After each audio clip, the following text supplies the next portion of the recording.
सखर मां रिपोर्ट कर रहा है हफीज़ लाशारी।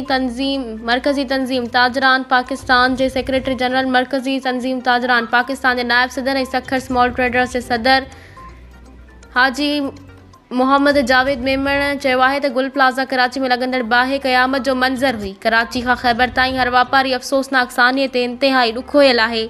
अफ़सोस जो मक़ाम आहे त वापारी बिरादरी जे ॾिनल टैक्स सां ई मुल्की निज़ाम हलंदो आहे। असांजे टैक्स सां ई हुकुमरान ऐं ब्यूरोक्रेसी अयाशियूं कंदा आहिनि, पर हुकुमराननि वटि तिजारती मार्केटुनि जी तहफ़ुज़ हंगामी सूरतहाल खे मुंहुं ॾियण जे लाइ का बि सहूलियत नाहे।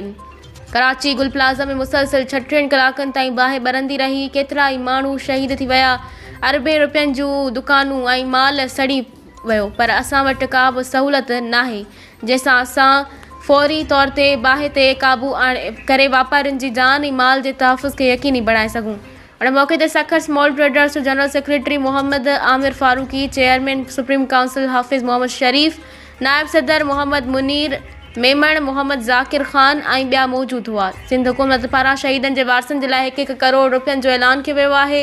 उहो रुगो ऐलान न, पर उनखे फ़ौरी तौर ते अमली जामो पिणु पहिरायो वञे ऐं हुकूमत फ़ौरी तौर ते वापारियुनि जे थींदड़ अरबे जो नुक़सान जो तख़मीनो लॻाए करे उन्हनि जे कारोबार जे बहाली जे लाइ हुकूमत फ़ौरी तौर ते वापारियुनि जे नुक़सान जो अज़ालो करे। उन मौक़े ते हिननि शहीदनि जे इसाले सवाब जे लाइ फ़ातिहा ख़्वानी ऐं ज़ख़्मियुनि जी जल्द सिहतयाबीअ जे लाइ दुआ